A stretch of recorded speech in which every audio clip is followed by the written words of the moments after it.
Mas vamos, então, dar início agora à última palestra do nosso evento, com o Dr. Luiz Guilherme Marinoni. Dr. Marinoni dispensa apresentações e foi escolhido para encerrar o nosso evento não aleatoriamente, mas, como eu já disse na abertura, é para fechá-lo mesmo com chave de ouro. Então, receba, doutor, o agradecimento da Escola Superior da Advocacia Pública da Promate por ter aceitado o nosso convite para estar aqui. E, para apresentá-lo, eu convido o doutor Saulo Rondon Gaiva, que é advogado, especialista em Direito Processual Civil, aprovado em concurso público pela Procurador da República, foi professor de cursos preparatórios para concursos públicos e de pós-graduações, professor externo da Escola Superior da Magistratura de Mato Grosso e membro da Comissão Especial de Direitos e Garantias do Conselho Federal da OAB. Boa noite a todos. Gostaria de agradecer o convite da Escola Superior da Advocacia Pública, a pessoa da doutora Juliana, que em pouco tempo à frente da escola aprofundou o compromisso dessa instituição com o desenvolvimento da PGE de Mato Grosso, da advocacia pública, e especialmente da aproximação de Mato Grosso com as grandes questões atuais do direito. E essa noite, nesse evento, teremos a exposição de encerramento do professor Luiz Guilherme Marinoni. O professor Marinoni é titular da Universidade Federal do Paraná, pós-doutor na Universidade Estatal de Milão, na Columbia University e na Fordham University. Presidente da Academia Brasileira de Direito Processual Constitucional, vice-presidente da International Association of Procedural Law, tem 40 livros publicados no Brasil, 20 deles traduzidos no exterior, foi procurador da República e atualmente é parecerista e advogado com intensa atuação nas Cortes Supremas. Mas mais do que as referências acadêmicas e profissionais, o professor Marinoni é a maior autoridade no estudo e no desenvolvimento das duas grandes revoluções no processo civil brasileiro. E devemos a isso, professor Marinoni, aos seus estudos de pós-doutoramento. Para o pós-doutorado em Milão, levou a construção brasileira de tutela antecipada e de lá nos trouxe o desenvolvimento da tutela de evidência, 20 anos antes da positivação desse tema aqui no Brasil, no Código de 2015, e aqui aprofundou e auxiliou a construção das normas da Reforma de 94 e da Reforma de 2002. E do pós-doutorado, em 2008, na Columbia University, trouxe para a gente um estudo, a verticalização na teoria dos precedentes, seu processo de formação, de superação, e dos valores, inclusive, culturais e religiosos que inspiram o sistema de precedente. E, principalmente, a obrigatória vinculação dos precedentes também no nosso sistema, no sistema da Civil Law. É um grande prazer, professor Marinoni, recebê-lo nesta noite e com vocês, Luiz Guilherme Marinoni. Obrigado, Saulo. É um grande prazer estar com você novamente. Nos conhecemos há bastante tempo. É uma satisfação revê-lo. Eu cumprimento a doutora Juliana, agradecendo pelo convite e por esse maravilhoso evento que está sendo realizado, e a todos os amigos que aqui também estão presentes, nos assistindo. É, de fato, pelo que eu vi, de todos aqueles que já participaram, um evento que, entre aspas, enche os olhos daqueles que têm interesse nas questões do direito público atual. Eu vou falar, como insinua já o título da minha conferência, sobre o uso virtuoso do poder de não decidir do Supremo Tribunal Federal. Em princípio, se torna difícil saber até mesmo o que se quer dizer com o poder de não decidir, né? Afinal de contas, se imagina que cabe à Corte decidir pela constitucionalidade ou pela inconstitucionalidade. Quanto mais ela decidir, melhor, parte-se dessa premissa. Entretanto, eu vou fazer uma abordagem que indica a necessidade exatamente de a Corte, em determinadas situações, deixar de decidir, dela usar do seu poder de não decidir de forma virtuosa. Ou seja, a Corte tem um poder de não decidir, A Corte não tem só o dever de declarar a constitucionalidade e a inconstitucionalidade, como faz ver a própria repercussão geral, como filtro recursal. A repercussão geral, enquanto filtro recursal, deixa claro que a Corte não tem dever de decidir. Cabe a ela exatamente usar deste poder de não decidir quando isso é imprescindível em algumas situações para que ela possa, em outra situação, se for o caso, bem decidir, né? Ou seja, a Corte não decide muitas vezes para que possa bem decidir. Mas por que isso não é percebido pelos doutrinadores e pelos operadores do direito? Eu diria que isso não é percebido basicamente por conta de um vício que está na origem do uso da repercussão geral. Não é um vício que tem relação com a essência da repercussão geral e nem com a sua razão de ser. É um vício que diz respeito ao mau uso da repercussão geral. A repercussão geral, como todos sabem, foi associada, em princípio, aos chamados recursos repetitivos. Ela foi utilizada a serviço da eliminação de recursos repetitivos, ou seja, de casos conflitivos iguais, né? Que se repetem e podem chegar ao Supremo Tribunal Federal. Esta ideia de que a Corte, mediante a repercussão geral, atuaria de modo a eliminar os recursos múltiplos, a otimizar o trabalho do Poder Judiciário, também, obviamente, tem relação com uma compreensão equivocada a respeito da própria função dos precedentes das Cortes Supremas, em especial dos precedentes constitucionais. Muitos imaginam que cabe aos precedentes simplesmente decidir questões pontuais para evitar que elas sejam redecididas ou tenham a necessidade de ser litigadas. Essa não é nem nunca foi a função dos precedentes em qualquer país de common law. Ou seja, em qualquer país em que nós temos que estudar de forma a partir de qualquer país que nós temos que nos abeberar do direito comparado. Decidir questões iguais para evitar a sua relitigação é função do collateral estoppel, é função da coisa julgada sobre a questão. O collateral estoppel surgiu no common law 7 séculos antes do stare decisis. Entretanto, no Brasil, você tem tratado dos precedentes como se coisa julgada sobre a questão fosse algo que não existe.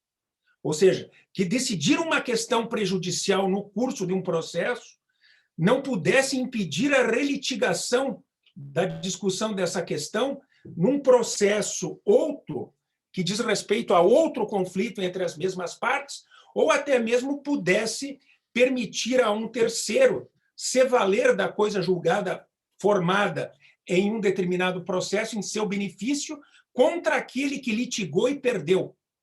Para um americano, aliás, seria extremamente curiosa a nossa posição, porque nós estaríamos admitindo que uma decisão proferida num processo em que não participou nenhuma das partes que quer e deseja se beneficiar do precedente, pode se valer do precedente, mas quando participa do precedente, ou melhor, quando participa do processo, discute a questão e é vencido, não pode ser submetido à decisão quando está litigando a mesma questão com uma outra pessoa, com um litigante com uma outra cara. Isso, para um americano, é uma coisa que chega a ser até mesmo uma brincadeira. Como que vocês admitem que alguém possa se valer de um precedente contra alguém que não litigou, mas não permitem que alguém possa se valer de uma decisão contra alguém que a discutiu e foi vencido? Aliás, essa é a razão de ser da construção da class action no direito estadunidense. Só por isso, no direito estadunidense, há coisa julgada que prejudica e beneficia as partes. Ou seja, a coisa julgada na class action também prejudica as partes, exatamente porque a coisa julgada nos Estados Unidos não precisa de class action ou de representante adequado para beneficiar as pessoas. A coisa julgada que beneficia sempre pode ser invocada para aquele que pode discuti-la, que é titular da questão que já foi decidida. É por isso que eles falam em coisa julgada pró et contra. É por isso que eles não se preocupam em limitar a coisa julgada. Aliás, também levemente eu vou tratar disso aqui, porque esse não é o objeto da palestra. Também aqui surge uma curiosidade própria do Brasil. Essa exigência de se limitar os beneficiados pela coisa julgada na ação coletiva é algo que não tem qualquer racionalidade quando você tem em conta o que significa coisa julgada sobre questão ou collateral estoppel. Não há razão de ser para eu limitar o benefício da coisa julgada a apenas aqueles que estão representados efetivamente pelo autor da demanda, que muitas vezes é obrigado até mesmo a listar aqueles que estariam representados na ação coletiva. Todo aquele que é titular de uma questão resolvida e decidida pode se valer da decisão, porque a coisa julgada não é feita para João ou para José.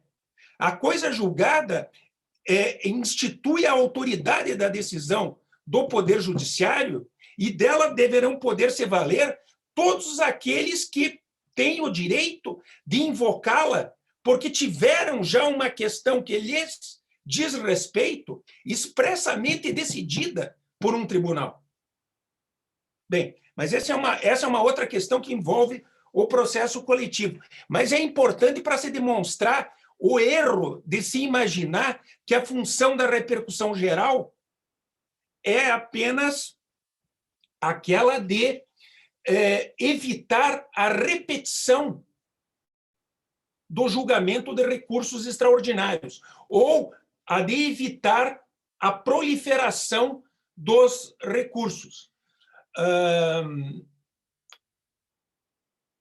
Na verdade, isso está tão presente na repercussão geral que talvez a decisão tomada em repercussão geral que nega a repercussão geral seja muitas vezes mais importante em termos de eficácia para a otimização do serviço do judiciário do que aquela que julga o caso quando a repercussão geral é admitida. Ou seja, muitos têm interesse apenas numa decisão vinculante que nega a repercussão geral. Uma decisão que nega a repercussão geral e que tem eficácia vinculante, impedindo a subida dos recursos extraordinários. O problema é que essa não é uma questão para ser resolvida via eficácia vinculante. A não admissão dos recursos extraordinários tem a ver com a impossibilidade da subida de um recurso quando a questão ainda não está madura para ser decidida pela Corte. Ou porque já foi decidida, obviamente, porque a repercussão geral foi admitida e o caso foi julgado. Agora, percebam, se a repercussão geral é um filtro de uma Corte Suprema cujo fim é atribuir sentido às normas constitucionais e desenvolver a Constituição, e por conta disso, a repercussão geral, em princípio, somente pode ser admitida quando a questão é relevante e transcende ao interesse dos litigantes, também é importante verificar que a repercussão geral tem por objetivo dar à Corte a possibilidade de bem decidir a questão constitucional relevante. Em outras palavras, para se falar daquilo que acontece no âmbito do Poder Judiciário,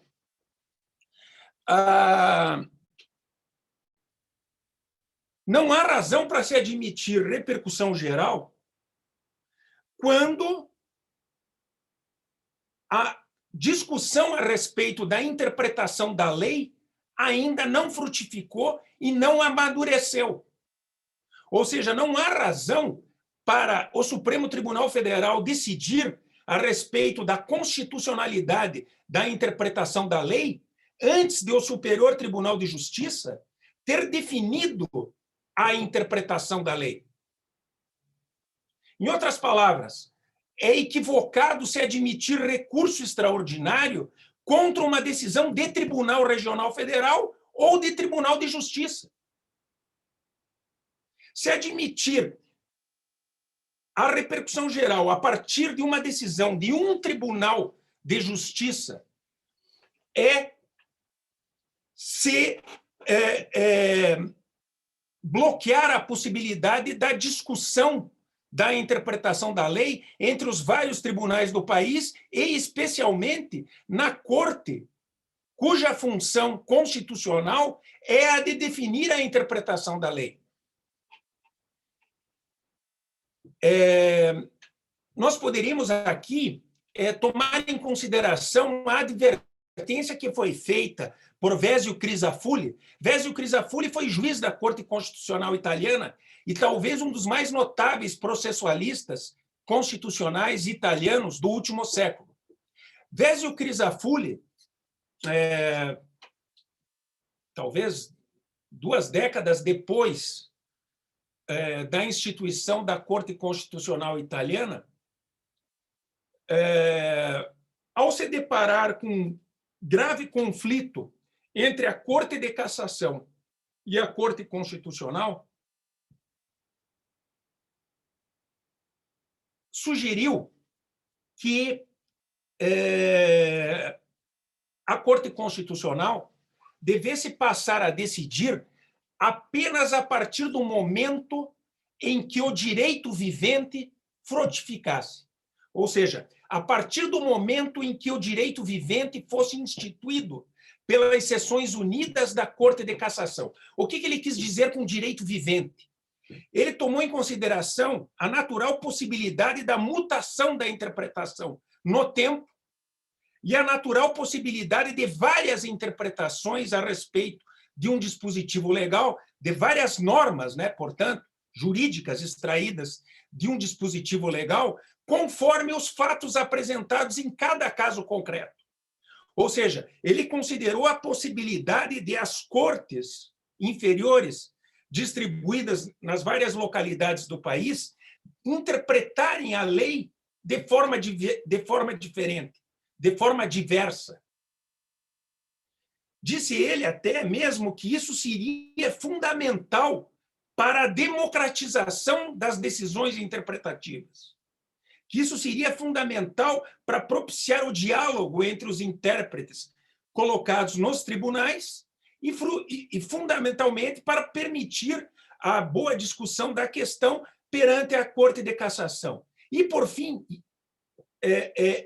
concluiu, e isso é fundamental até mesmo para que o controle de constitucionalidade possa ser exercido de forma adequada, porque o controle de constitucionalidade será tanto melhor quanto mais a Corte Constitucional puder decidir ou julgar com base na maioria dos intérpretes. Como, aliás, é lugar comum hoje no direito constitucional, os intérpretes da Constituição.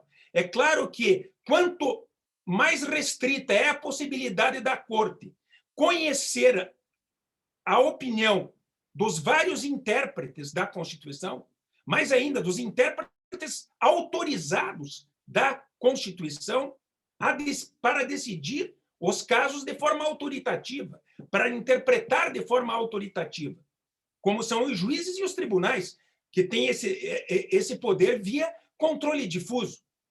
Ora, decidir a partir da maioria das decisões, ou das várias decisões, permite a consideração da análise da lei em perspectivas fáticas diversas, que podem surgir em localidades diversas do país. Disse ele, então, que, por fim, e para se concluir sobre a posição dele, que a jurisdição constitucional perderia muito ao fazer o controle de constitucionalidade a partir de uma única decisão aleatoriamente escolhida e proferida por uma corte regional, enfim, por uma corte que não expressa aquilo que decorre do diálogo entre todos os juízes e todos os tribunais do país. É claro que isso pode ser perfeitamente aplicado no Brasil.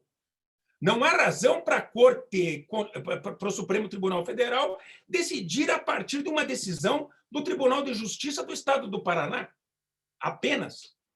Tomada quando, muitas vezes, a lei foi há pouco tempo instituída. Por que a Corte iria decidir a partir de uma decisão do Paraná, deixando de considerar a voz do Superior Tribunal de Justiça, que tem a função de interpretar a lei, tomando em consideração as interpretações de todos os tribunais? Não há por que se atribuir à Corte tal função, a não ser quando você pensa equivocadamente na função da Corte. Ou seja, quando você pensa que a função da Corte é corrigir as decisões e não bem decidir para atribuir sentido às normas constitucionais e desenvolver a Constituição, alguém poderia dizer, não, mas se ela não decidir sobre um caso concreto julgado no Tribunal do Paraná, ela pode permitir a consolidação de um erro, de um equívoco. O problema é que as Cortes Supremas não têm a função de corrigir decisões. Há muito tempo elas não têm essa função. A função de uma Corte Suprema, de uma Corte de precedentes, é a de desenvolver o direito. É uma função interpretativa. Não é uma função de correção. A Corte deve entrar em ação quando ela tem nas suas mãos material consolidado que lhe permite bem decidir. Portanto, isso significa que a Corte somente deve decidir sobre a interpretação da lei a partir do momento em que se exauriu a interpretação nas cortes que têm a atribuição de interpretar a lei. Ou seja, quando surgiu precedente interpretativo no Superior Tribunal de Justiça. É apenas a partir daí que a Corte Constitucional deve entrar em ação. Isso, na verdade, faz com que o Supremo Tribunal Federal não tenha que perder tempo com uma enormidade de recursos extraordinários advindo dos vários tribunais inferiores. Ou tenha que julgar todas as decisões proferidas no Superior Tribunal de Justiça antes de instituído um precedente interpretativo. Isso seria fazer a Corte perder tempo, perder energia e poder precipitadamente decidir uma questão. Porque é óbvio que, quando uma questão é amadurecida, é muito difícil que a última palavra da Corte, que tem função constitucional para definir a interpretação da lei, se constitua uma interpretação constitucional.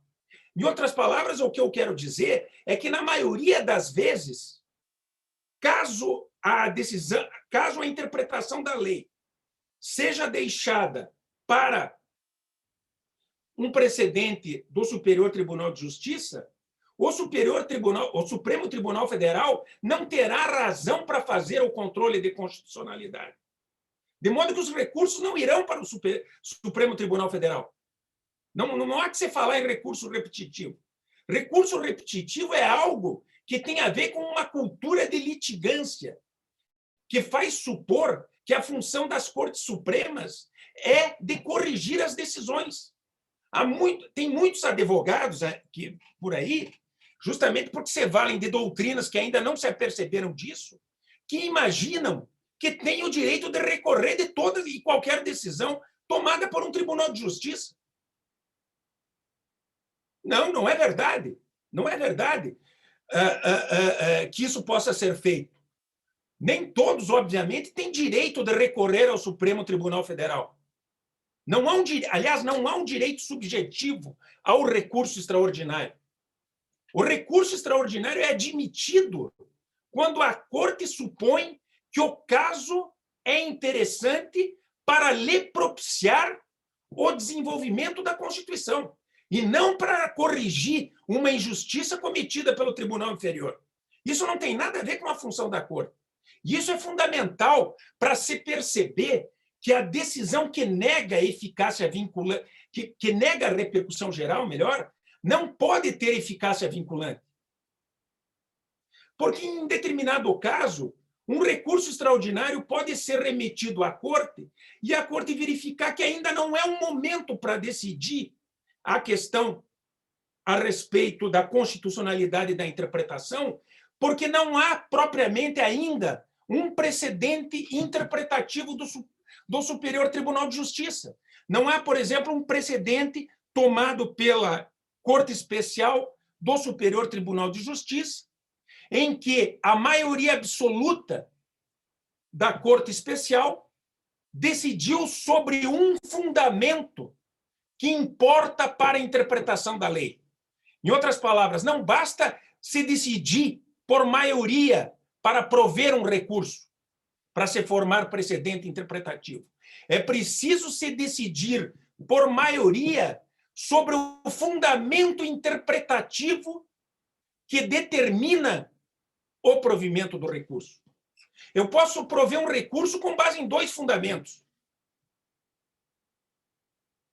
Mas, nesse caso, obviamente, eu não formo precedente, mas essa também é uma questão, é uma outra história, é uma questão para uma outra palestra. O que nos importa aqui é deixar claro que o Supremo Tribunal Federal tem, sim, poder de não decidir, para bem decidir. Ele, quando nega a repercussão geral, porque a interpretação ainda não amadureceu,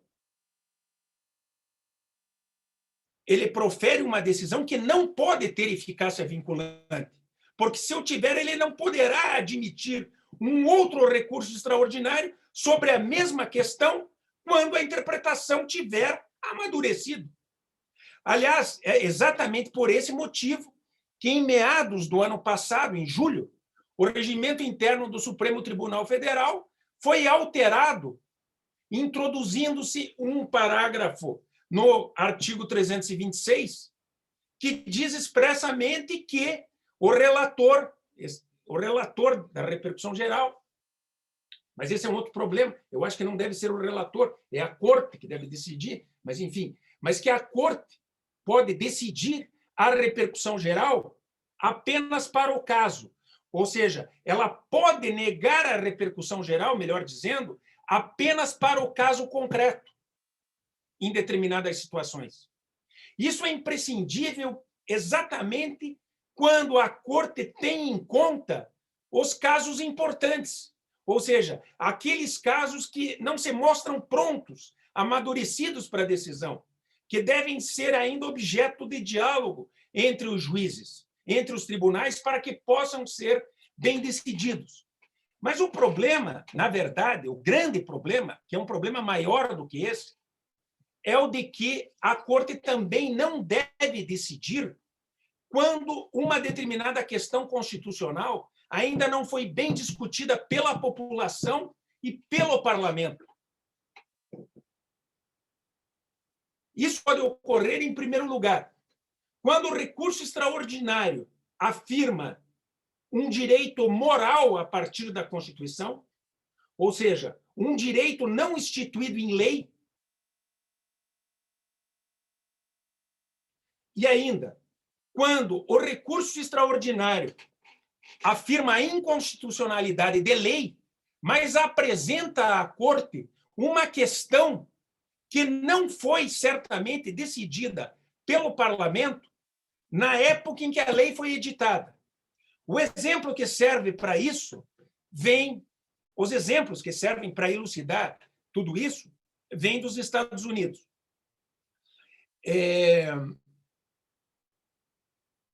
Em primeiro lugar, a doutrina americana se vale de uma técnica chamada the second look, o segundo olhar, a necessidade do segundo olhar. Quando há necessidade do segundo olhar, a impedir uma decisão imediata sobre a questão constitucional. Essa necessidade, o emprego da técnica do second look, foi desenvolvida por Guido Calabrese, quando à época era juiz da Corte do Segundo Circuito, em caso em que se impugnou a constitucionalidade de lei que criminalizava o suicídio assistido. O problema é que, nesta demanda, em que se discutia, em que se alegava a inconstitucionalidade de uma lei do Estado de Nova York, que havia criminalizado o suicídio assistido, o que se discutia, na verdade, era a questão da eutanásia. Calabrese, então, mostrou, olha, essa lei que proibiu, que criminalizou o suicídio assistido, é uma lei do início do século XX. É uma lei de 1910, 1918, da segunda década do século XX. E, obviamente, nessa época, não se cogitava de eutanásia, exatamente porque não eram conhecidas as técnicas para se realizar a eutanásia. Não se falava em eutanásia. Não se discutiu, obviamente, sobre a eutanásia no momento em que se editou a lei. Aliás, disse ele, a população nunca bem discutiu sobre os fatos que envolvem a eutanásia. O parlamento estadual, aqui do estado de Nova York, nunca bem discutiu a questão da eutanásia. De modo que, a meu ver, eu não posso, diz o Guido Calabrese, eu não posso... ele estava numa corte em que existiam 3 juízes. 2 juízes já tinham reconhecido a inconstitucionalidade da lei a partir da cláusula do devido processo legal, do qual decorre um direito à privacidade, do qual eles extraíram um direito à liberdade, do qual eles extraíram um direito à liberdade de encerrar a própria vida.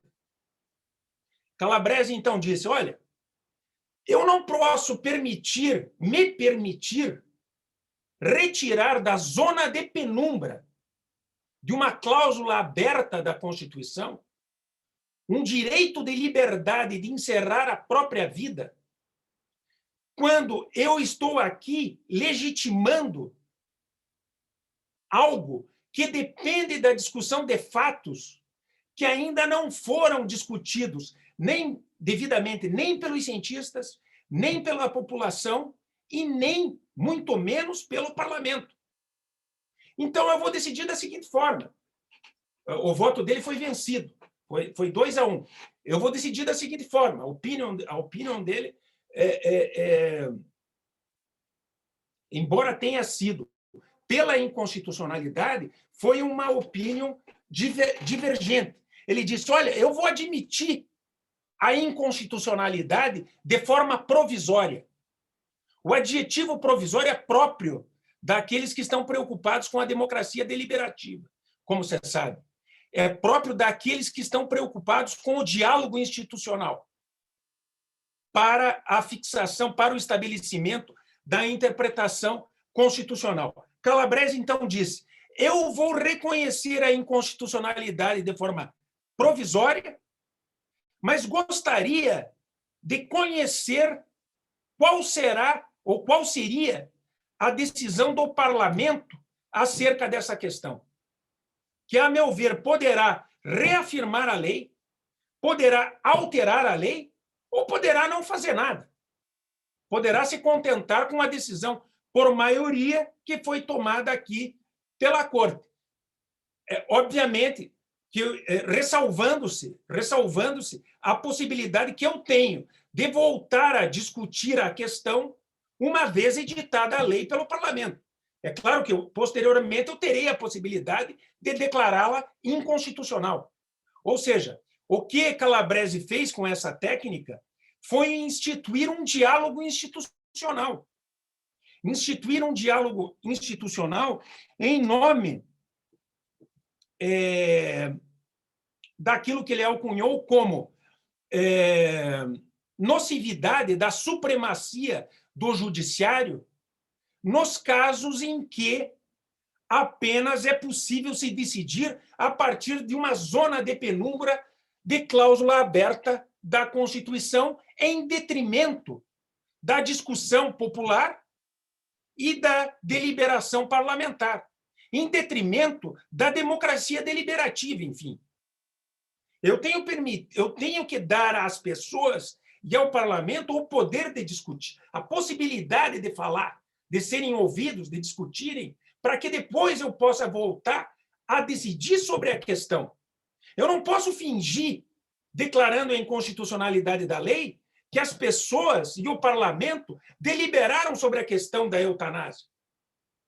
Quando essa lei é do início do século e, na época, não se pensava nesse problema. Essa, então, foi a decisão dele. Uma decisão que opta pela técnica do second look, mas que, em determinado sentido, tem por objetivo permitir uma não decisão da Corte, ou uma decisão provisória, como foi a decisão por ele tomada, expressamente por ele qualificada como decisão provisória. Entretanto, claro, essa decisão que declarou a inconstitucionalidade da lei do Estado de Nova York foi levada à Suprema Corte. O certiorari foi admitido na Suprema Corte dos Estados Unidos e, por incrível que pareça, a decisão foi reformada por 9 votos a 0. Por 9 votos a 0, se decidiu pela constitucionalidade da lei. 5 votos afirmaram a constitucionalidade da lei a partir do argumento de que seria impossível extrair da cláusula do devido processo legal e do direito à privacidade um direito de encerrar a própria vida. Os 4 outros votos também afirmaram a constitucionalidade, mas advertiram. Especialmente 3 justices, o Justice Souter, a Justice O'Connor e a Justice Ginsburg. Os 3 proferiram uma decisão que se poderia dizer nitidamente minimalista, nos termos de Kassunstein. Eles afirmaram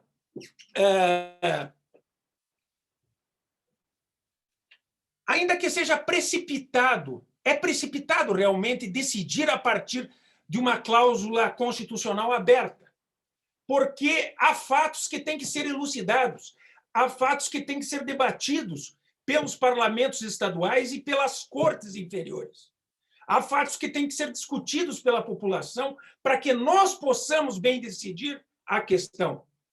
Não há razão para que eu realize aqui um discurso teórico aprofundado a partir da Constituição, um acordo, no sentido de acordo teórico aprofundado, né?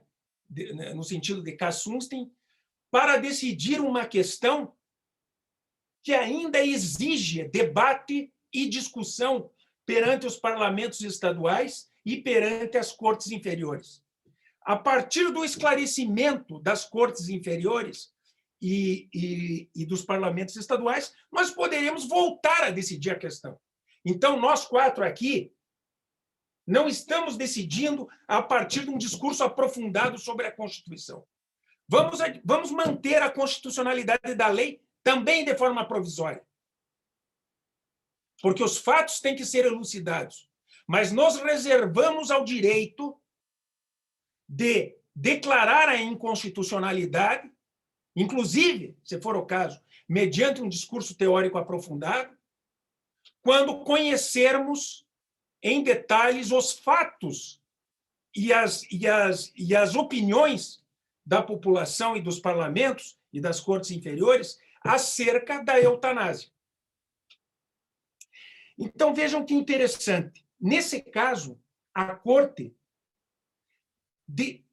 claro, por minoria, mas não importa aqui se é por maioria ou por minoria, o fato é que a Suprema Corte demonstra que não decidir é algo frutuoso também em determinadas situações. Só que aí ela se vale de uma outra técnica. Ela se vale de uma técnica minimalista.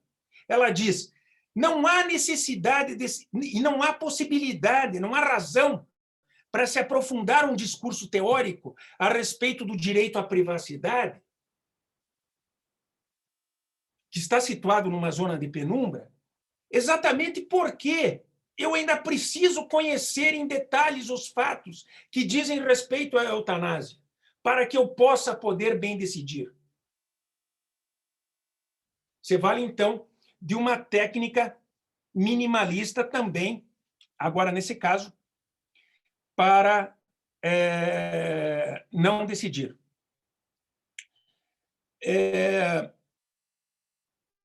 Percebam que não decidir, embora em princípio tenha a ver com a negação da repercussão geral, pode, entretanto, ocorrer no momento em que a Corte está em condições de julgar o recurso extraordinário, porque admitiu a repercussão geral. É possível que a Corte admita a repercussão geral, mas verifique, no curso do julgamento, que a questão ainda deve ser melhor debatida. Ela pode voltar atrás, negando a repercussão geral, porque não há preclusão sobre a decisão que nega a repercussão geral. O Supremo Tribunal Federal já falou isso, já decidiu nesse sentido. Ainda que no plenário virtual se deixe de reconhecer a repercussão geral, quando a questão é levada para a Corte decidir o recurso extraordinário, ela pode chegar à conclusão de que não há repercussão geral e deixar de decidir o caso.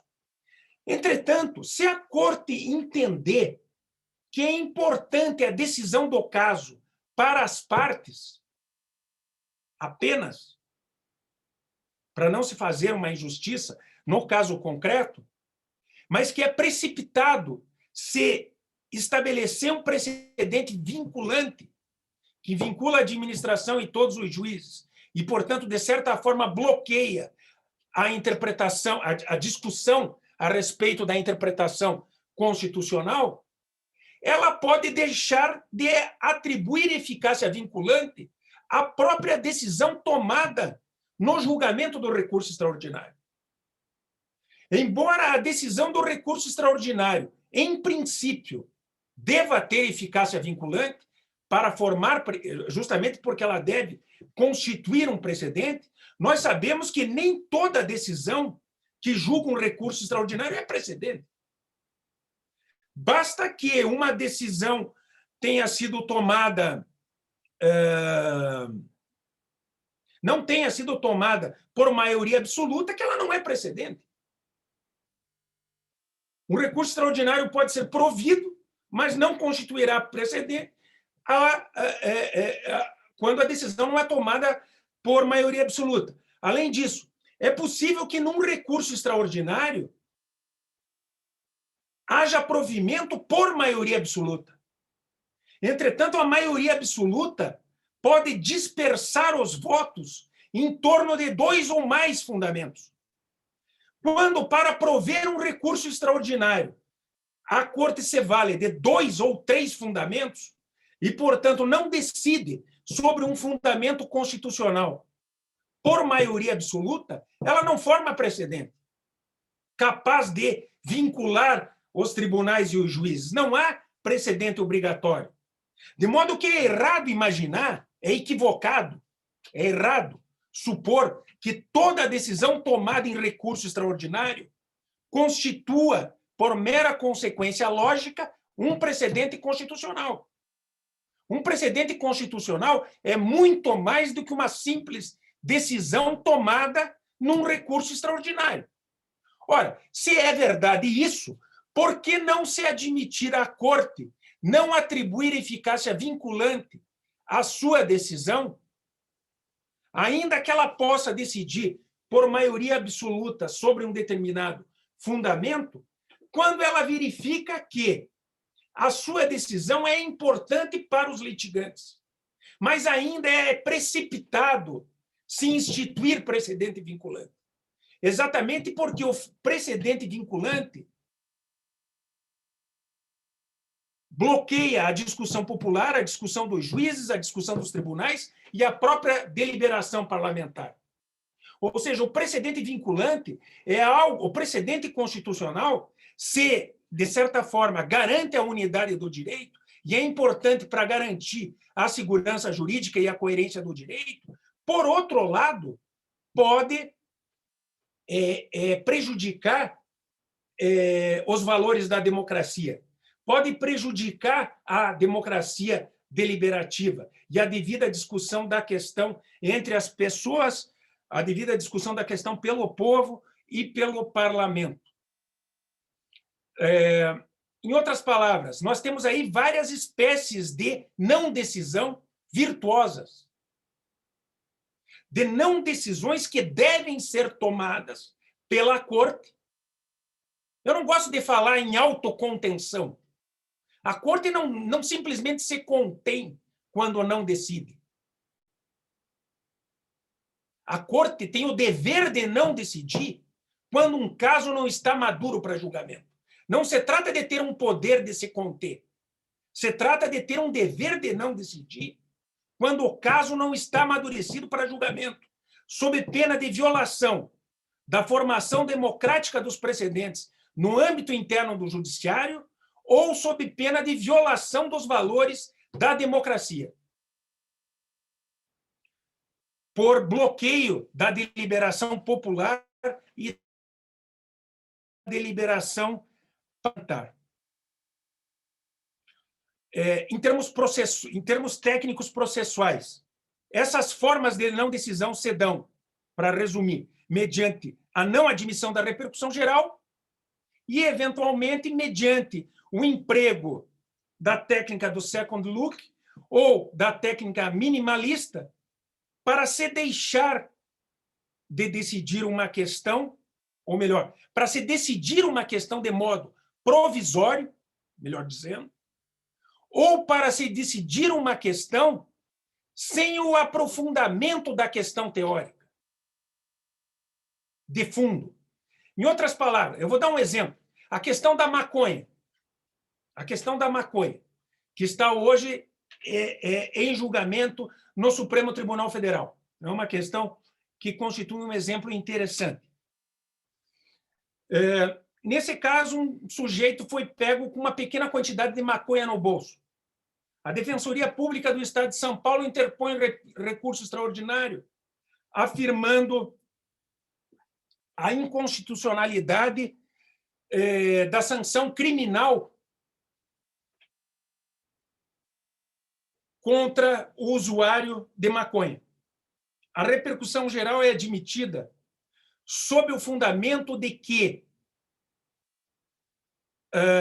a Corte deve decidir sobre o direito fundamental de privacidade, porque estaria em jogo o direito de liberdade de usar drogas, todas as drogas. Isso está escrito na decisão que reconheceu a repercussão geral. Muito bem, o relator vai à Corte, ao plenário, e decide pela inconstitucionalidade da sanção criminal, é verdade. Ele decide pela inconstitucionalidade da sanção criminal contra o usuário de maconha. Mas o seu discurso é feito a partir do direito à privacidade. Ele afirma textualmente um direito de liberdade de usar drogas. Todas as drogas. Os demais ministros que já decidiram a questão ainda está sob julgamento, ou acompanham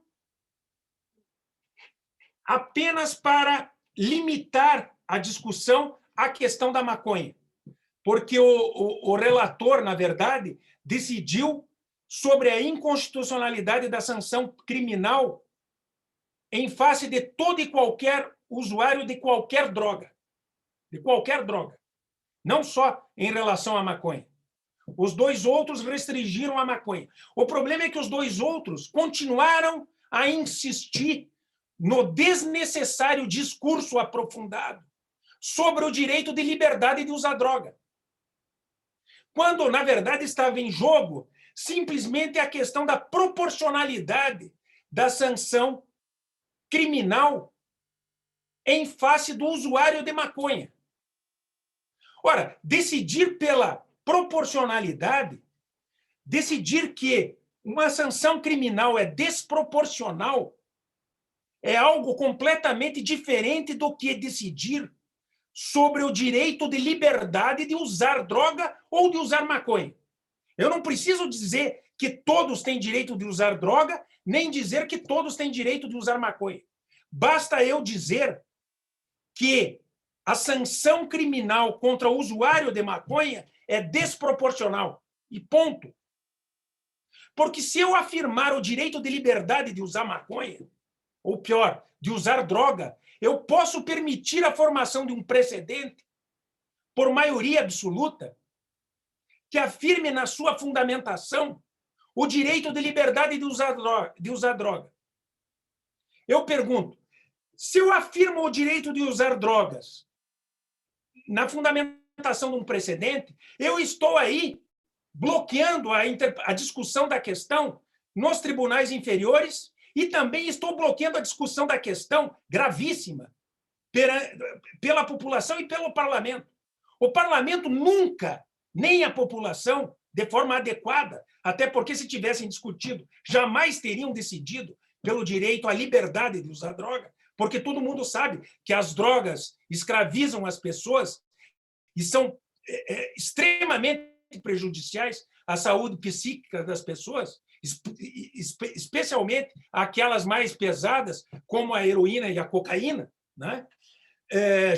Mas o fato é que o parlamento e as pessoas e a comunidade científica se pensou sobre isso, pensou de forma radicalmente oposta àquela que está sendo admitida como verdadeira pelos ministros do Supremo Tribunal Federal.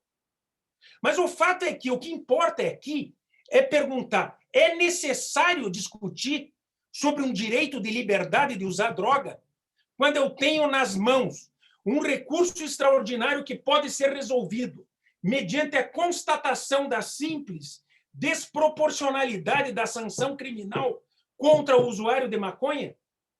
É óbvio que não. Eu não tenho razão para fazer esse discurso. Esse discurso é desnecessário.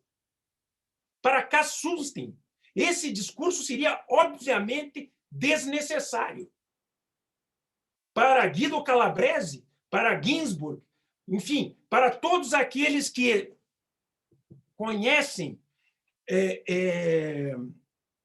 a relevância da democracia deliberativa e a importância do diálogo constitucional e do diálogo institucional, isso seria extremamente nocivo. Aprofundar um diálogo teórico capaz de bloquear a discussão popular é violar a democracia. Não há razão para se aprofundar um discurso teórico sem necessidade, quando esse discurso teórico cala a população, cala o povo e cala o parlamento. Isso viola os valores da democracia.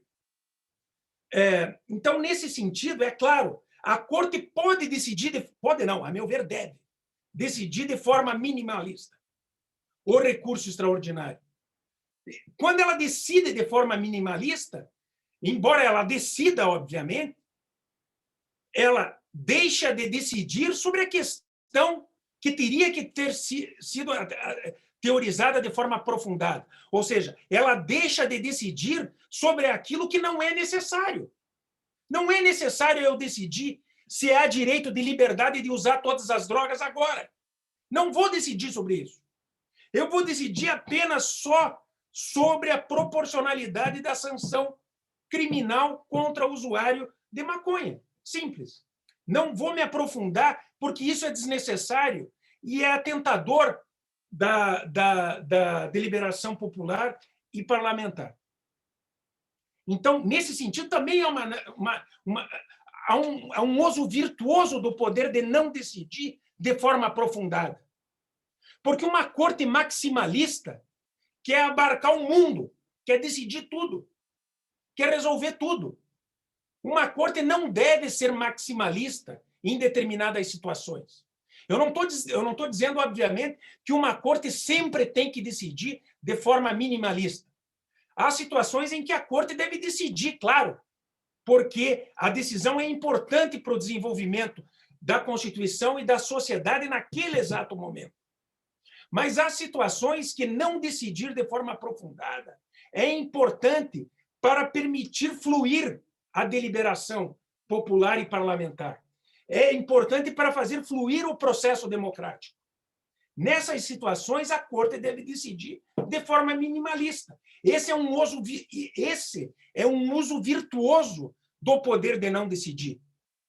Significa, portanto, que a Corte não apenas não decide quando rejeita a repercussão geral, ela também não decide quando decide o caso, mas, por exemplo, por conta da técnica do segundo olhar, mediante os olhos da população, decide provisoriamente, ou ainda, quando não decide de forma aprofundada, para não bloquear a deliberação popular, decidindo de forma restrita a questão constitucional, por exemplo, na perspectiva da proporcionalidade. Sem um balanceamento dos direitos fundamentais propriamente ditos, sem a extração de um significado a respeito do direito que está querendo ser criado a partir da cláusula aberta pelo litigante que leva a questão constitucional à Corte. Enfim, essas eram as linhas que eu gostaria de trazer e apresentar à discussão de todos em torno da repercussão geral e do recurso extraordinário. É claro que é uma perspectiva diferente de se tratar o recurso extraordinário. É uma perspectiva processual constitucional de se tratar o recurso extraordinário, que não é limitada ao processo, à técnica processual própria ao direito processual civil, mas que também se vale dos valores próprios ao direito constitucional. Eu acho que esse é um discurso que cai muito bem num congresso como esse, um congresso voltado à advocacia pública e à discussão do direito público.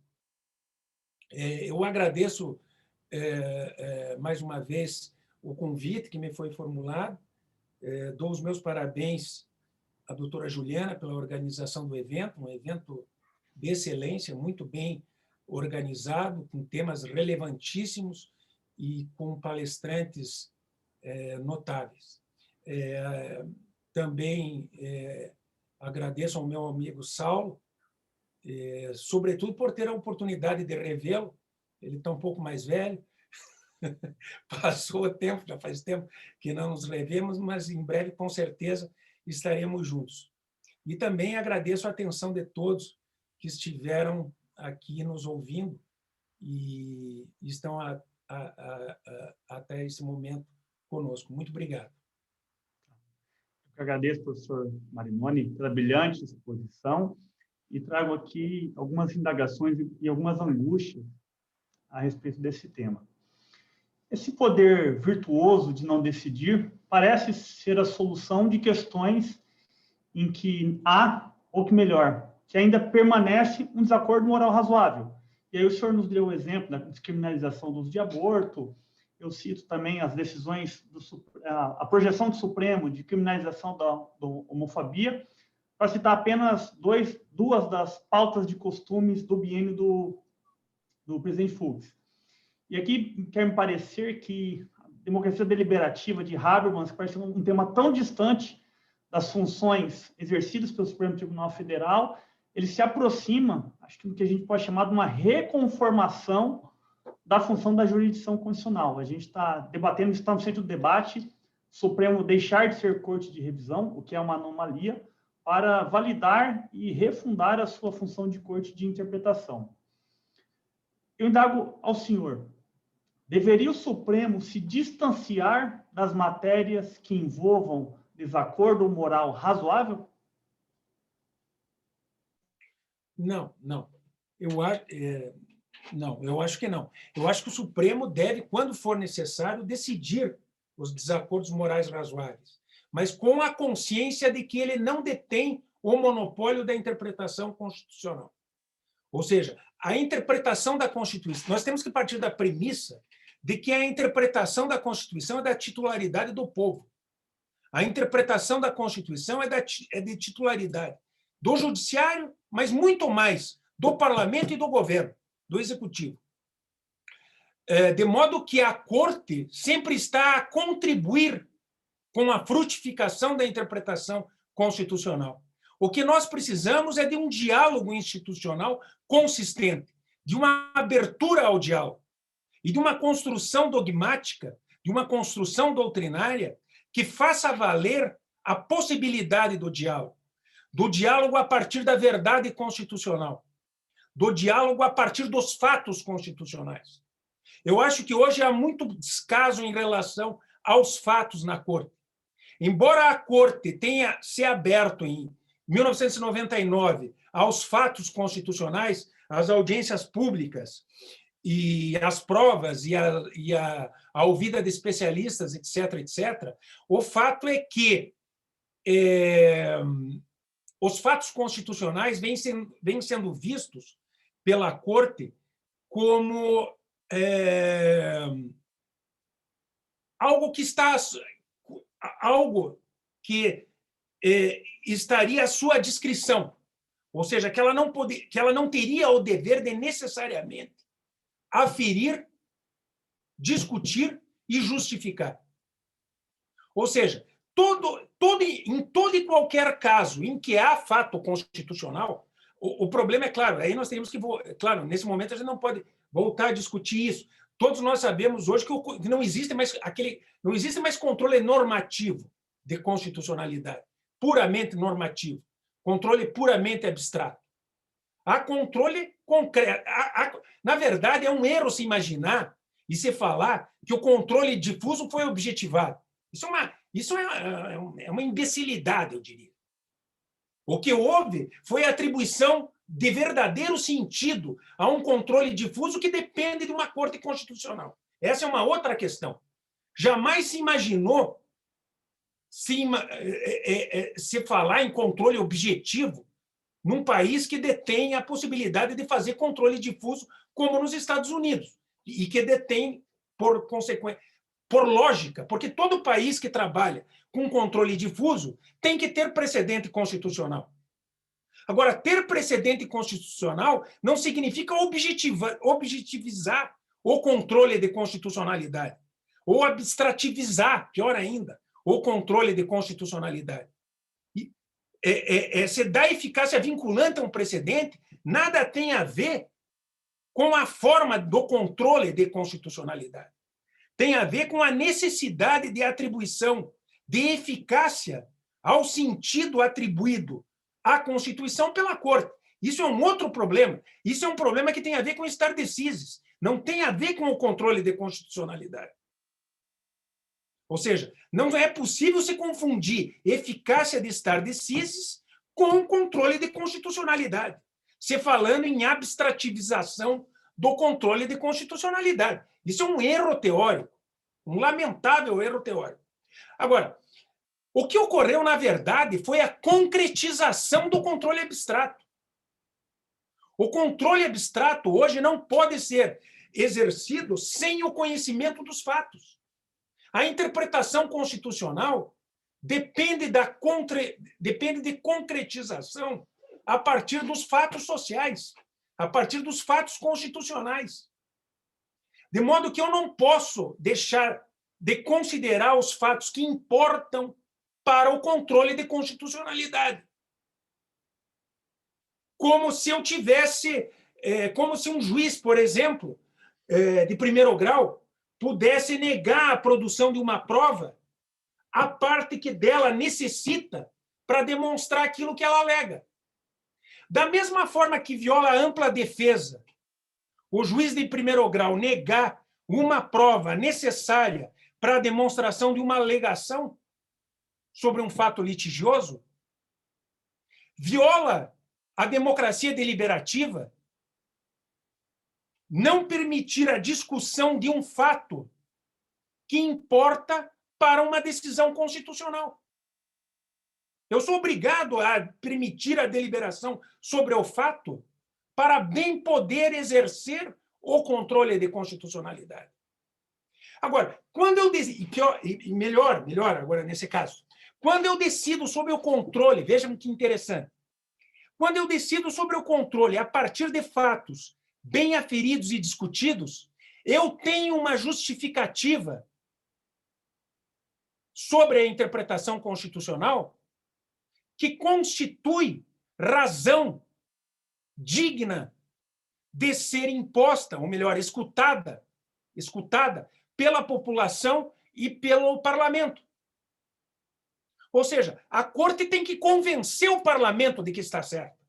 A Corte não detém o monopólio da última palavra. Não detém a última palavra nem o monopólio da interpretação constitucional. Ela não detém a verdade da interpretação. Ela tem a obrigação de convencer a população e o parlamento de que está certa, de que a sua interpretação está certa.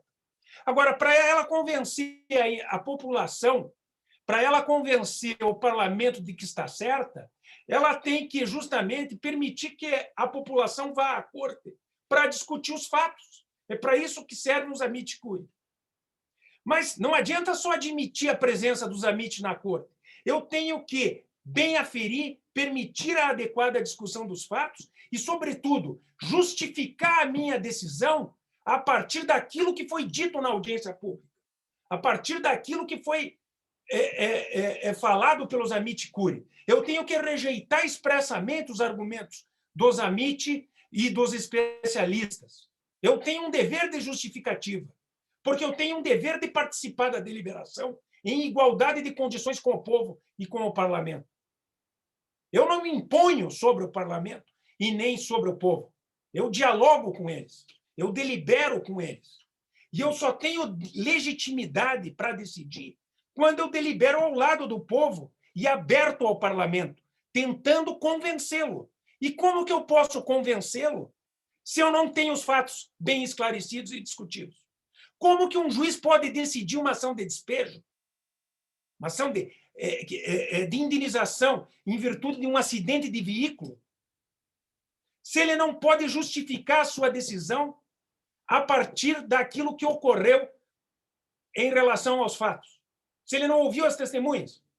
E pior, se ele não tem obrigação de justificar a sua decisão ou atendo-se aos depoimentos das testemunhas, sob pena de nulidade, a Corte Constitucional não pode pensar que ela pode, querendo, rejeitar o argumento de um especialista que falou em audiência pública. Não. Ela tem obrigação de rejeitar esse argumento. Assim como todo e qualquer juiz tem obrigação de rejeitar a prova que está em desacordo com a tese que ele quer sustentar, como está no artigo 489. Só assim se garante o contraditório, na perspectiva das decisões das cortes de justiça, dos juízes e dos tribunais de apelação, enfim, e garante-se a democracia deliberativa na perspectiva da Corte Constitucional. A Corte tem dever de justificar, de bem justificar, atendo-se aos fatos, para que possa mostrar a sua justificativa e como os fatos foram aferidos ao parlamento e à população. Eu acho que só assim se forma um diálogo. Então, para responder a tua pergunta, não é que a Corte não possa decidir sobre o desacordo moral razoável. Ela pode, mas ela não tem a última palavra sobre o desacordo moral. Se alguém tivesse a última palavra, seria o parlamento. Mas eu acho que a Corte também pode decidir sobre ele. Mas a Corte não tem a última palavra. A Corte tem que estar em diálogo com o parlamento e com a população. Sobretudo, tem que discutir ao lado dos amici os fatos perante a corte e justificá-los para apresentar as suas razões à população e ao parlamento. Afinal, essa é a função da decisão da corte na democracia deliberativa. Professor, dentro dessa perspectiva de ampliação do debate, será que ao invés de utilizar o 326, parágrafo 1º do regimento, né, que foi trazido ano passado na emenda regimental 54, muito como uma reação do próprio Supremo, na presença do ministro Toffoli, contra a PEC, que tentava limitar os poderes dos relatores nos julgamentos de ADIs e de atos contra presidente de Câmara e de Senado, será que ao invés da gente enfrentar essa questão do ponto de vista de admissibilidade, né, repercussão é admissibilidade, não seria melhor a gente utilizar, por exemplo, aquele modelo decisório que o Supremo utilizou no caso do homeschooling, que fez uma confrontação entre o dever solidário de educação e a liberdade e a intimidade dos pais em prover a educação de forma doméstica, e que o Supremo fez o debate constitucional, mas estabeleceu que, para se reconhecer um parâmetro de legalidade, era necessário uma lei federal que regulamentasse essa matéria? Será que aí a gente não teria uma maior participação das partes, uma ampliação do debate, ao invés de resolver a questão, de matar a questão com uma negativa de repercussão geral? Não, mas veja, a negativa de repercussão geral nunca mata a questão. Como eu disse, a negativa de repercussão geral é para propiciar uma necessária discussão que ainda não ocorreu. Quando a questão está madura para ser decidida, a repercussão geral tem que ser admitida e decidida. A negativa de repercussão geral nunca vai negar a possibilidade da decisão. Não se trata aí de uma não decisão porque eu não quero decidir. Se trata de uma não decisão porque eu não posso bem decidir.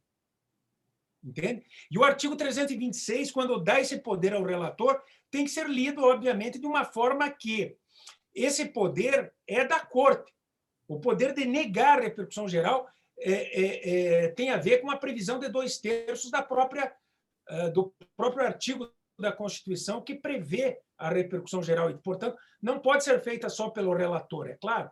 Esse artigo, nesse sentido, a palavra o relator poderá atribuir, negar a repercussão geral com efeito só para o caso concreto, tem que ser compreendida como a Corte poderá negar eficácia vinculante à decisão negativa de repercussão geral, ou a Corte poderá decidir a negativa de repercussão geral só para as partes do caso concreto, mas sem vincular os demais. Porque se eu vincular os demais, eu não posso depois receber um outro recurso extraordinário para decidir. Né? Por isso que a Corte não fica proibida de decidir. Ela só tem a oportunidade, ela tem que ter nas mãos a oportunidade de trabalhar com o tempo da decisão. Quando que a questão está madura para a decisão. Não se pode supor que simplesmente porque o recurso é o primeiro a chegar, ele é o ideal para eu decidir. É evidente que não pode ser assim. E, sobretudo, repito, quando os tribunais ainda não discutiram, em primeiro lugar, e quando a população e o parlamento ainda não discutiu. Seja porque a lei é velha, como diz Guido Calabrese,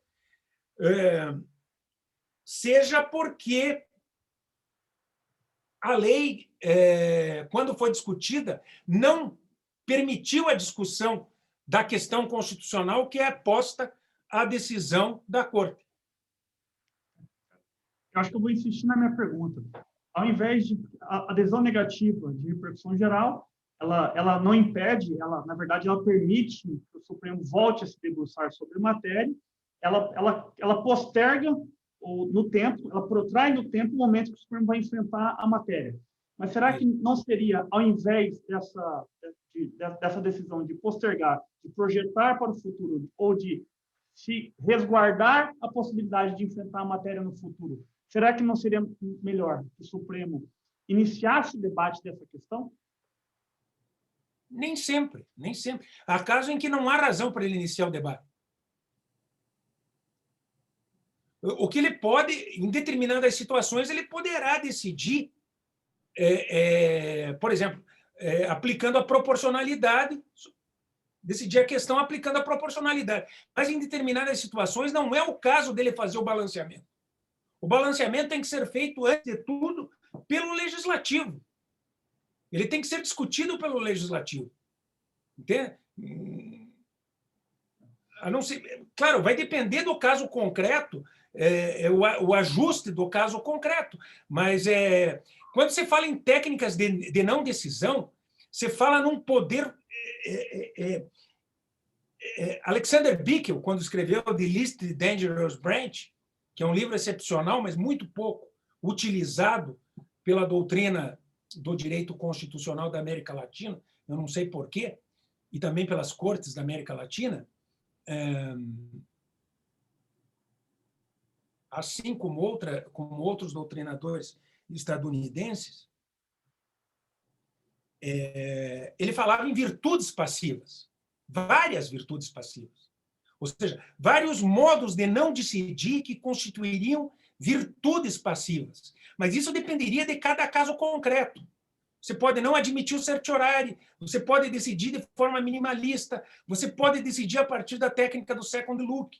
Enfim, você pode construir vários arranjos, até mesmo você pode até qualificar a tua decisão como uma autocontenção.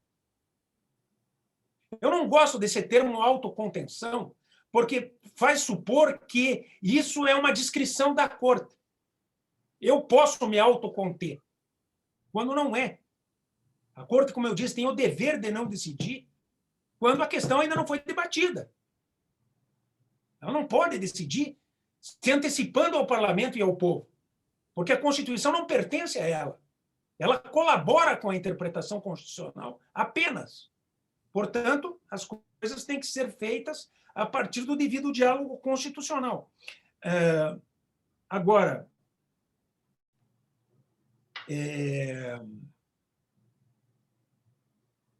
essas virtudes passivas podem ser utilizadas de várias formas. Por exemplo, não atribuir eficácia vinculante à decisão. Seria algo semelhante àquilo que você propõe. Não atribuir eficácia vinculante à decisão do recurso extraordinário. Veja, é muito mais importante, talvez, ou tão importante, né, não atribuir, em alguns casos, eficácia vinculante à decisão do recurso extraordinário, quanto atribuir. Porque se eu atribuo, eu posso cometer uma decisão extremamente precipitada. Eu posso afirmar uma constitucionalidade, reafirmando uma lei que pode provavelmente ser inconstitucional, ou posso afirmar uma inconstitucionalidade precipitada, quando a lei pode ser constitucional. Então, nessas situações, é sempre prudente trabalhar com a eficácia inter partes só, evitando a eficácia vinculante. Trabalhar com a eficácia inter partes, a meu ver, também é uma virtude passiva. Se Bickel estivesse no Brasil, certamente ele imaginaria a possibilidade de constituir uma virtude passiva através da técnica da não atribuição de eficácia vinculante às decisões tomadas no recurso extraordinário. Ele só não fez isso nos Estados Unidos porque os americanos não conseguem conceber a uma corte que decide o poder de não formar precedente. Isso é um equívoco dos americanos. É um erro dos americanos.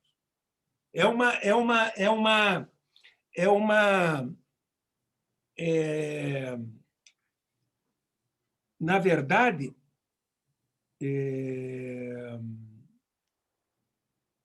parte da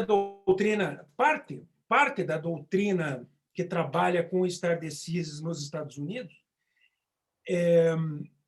demonstra que a corte deve ser humilde nas hipóteses em que ela verifica que não tem condições de decidir por maioria absoluta sobre um determinado fundamento.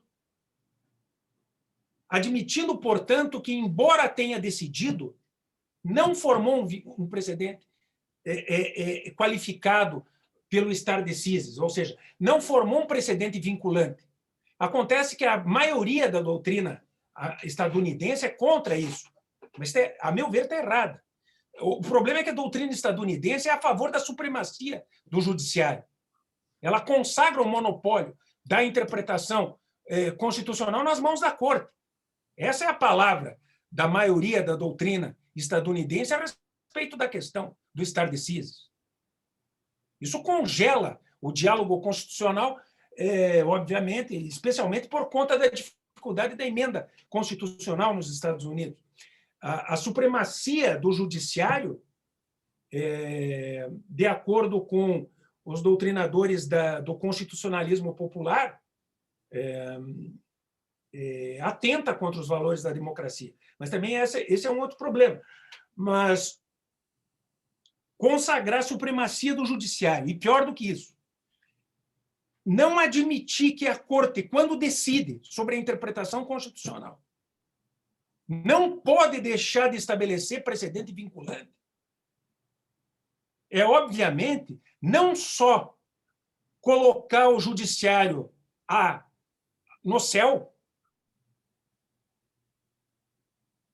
violando os valores da democracia, como também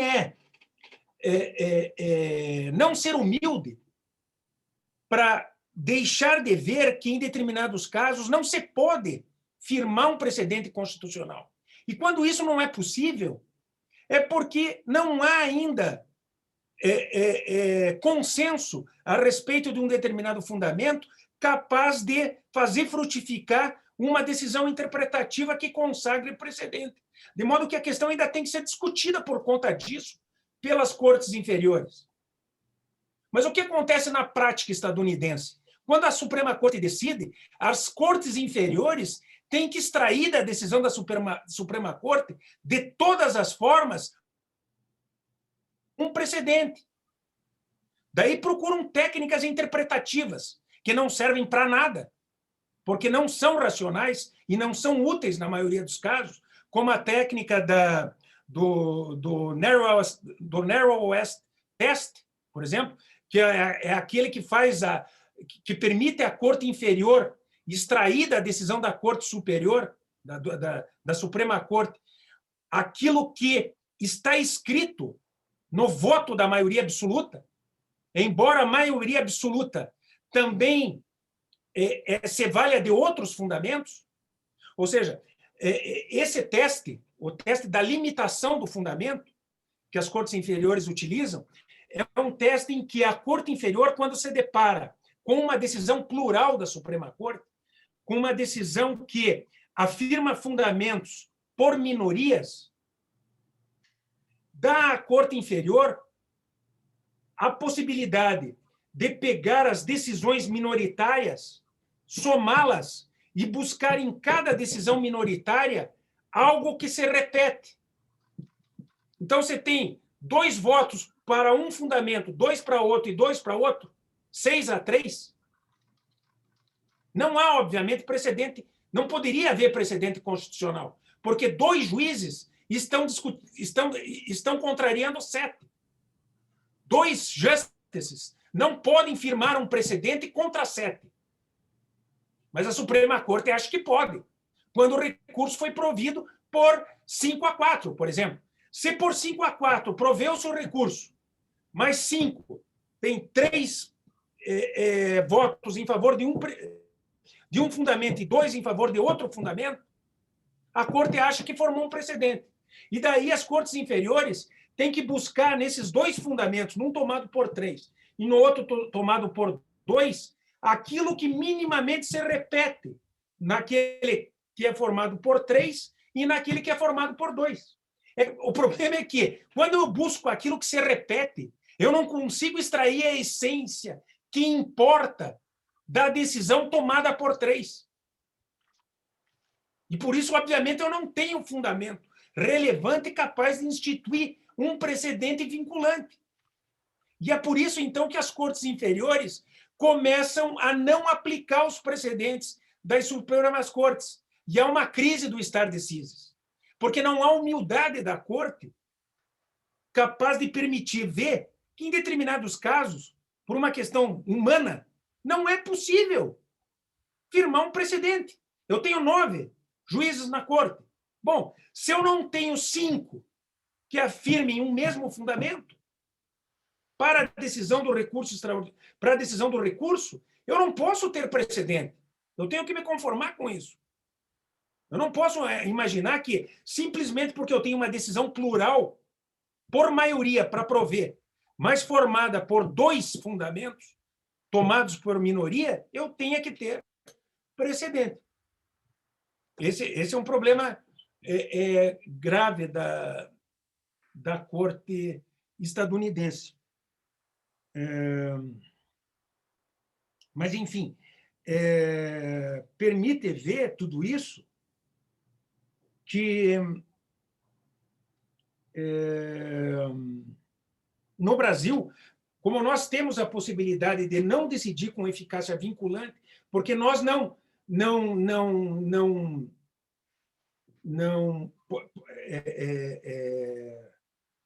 e isso foi muito bom, nós não assumimos essa má versão da cultura dos precedentes.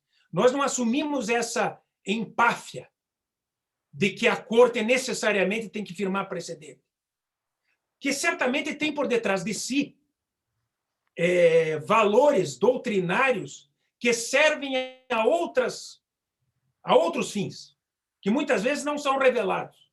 Essa que é a verdade.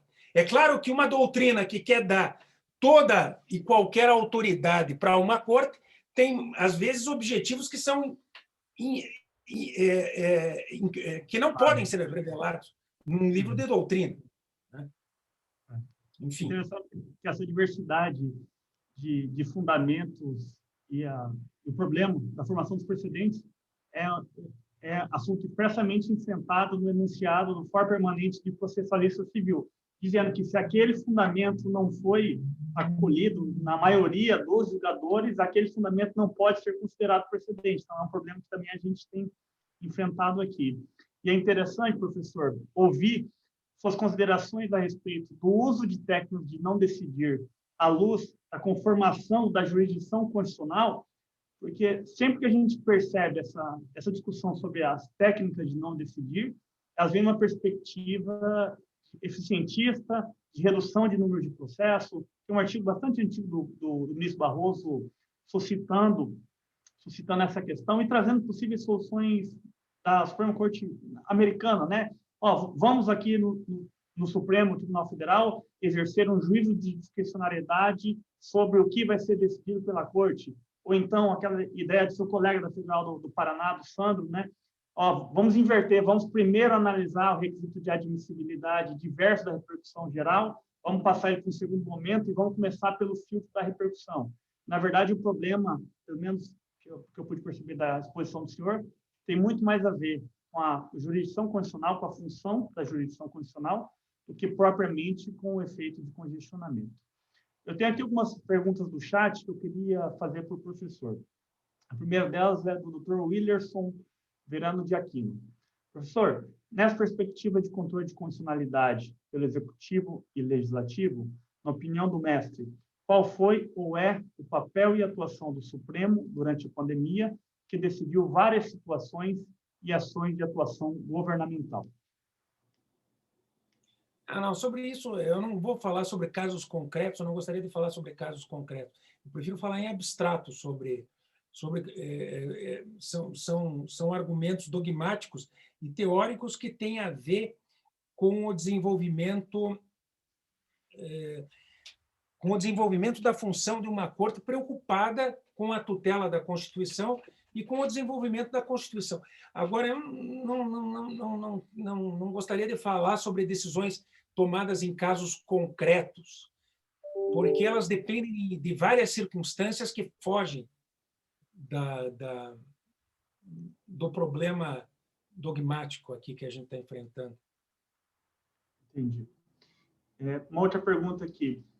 Em que medida a técnica do overruling seria ferramental aqui, tendente a corrigir eventual precipitação decisória da jurisdição constitucional em matéria não maturada no parlamento ou na sociedade? A técnica do overruling? Não, aí a técnica do overruling estaria sendo utilizada diante de uma patologia da Corte, né? Porque, na verdade, o overruling é a revogação do precedente. O problema é que, numa situação como essa, o precedente não deveria nem ter sido instituído. Agora, se ele foi mal instituído, obviamente ele pode ser revogado. Ele pode ser objeto de overruling. Outra pergunta aqui. Como conformar o uso virtuoso do poder de não decidir no âmbito da jurisdição constitucional com o controle de omissões inconstitucionais em questões nitidamente contramajoritárias?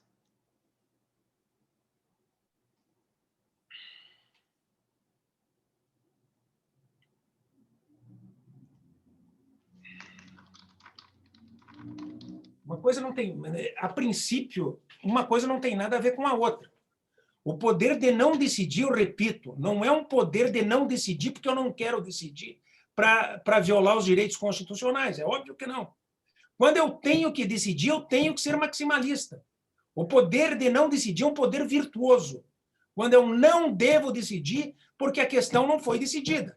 Agora, se você me pergunta o que isso tem a ver com a omissão constitucional, nada. Porque eu só posso reconhecer a omissão constitucional quando eu estou certo de que um grupo insular não teve representação no parlamento de modo a convencer o legislativo de decidir. Ou quando eu estou certo de que o parlamento não deseja decidir uma questão imprescindível para a tutela dos direitos fundamentais. Nesse caso, eu reconheço, obviamente, a omissão inconstitucional e decido. Mas uma coisa não tem nada a ver com a outra. Ao contrário, são coisas completamente contraditórias. Eu não tenho, em outras palavras, eu não tenho poder de não decidir para não decidir sobre a omissão inconstitucional. Ou uma coisa não tem nada a ver com a outra. Quando eu estou diante de uma omissão constitucional, é porque eu devo decidir. Eu tenho o poder de não decidir, repito, quando a questão não está madura, quando ela não foi discutida pelo parlamento e pela população. Quando há omissão, é porque o parlamento não quis decidir. A questão é inversa. Né?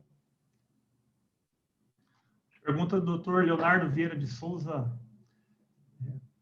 Nessa linha, como fomentar uma teoria dos diálogos constitucionais limpa, em que seguir na linha do minimalismo judicial, mas não deixe de resolver problemas sérios sobre direitos fundamentais?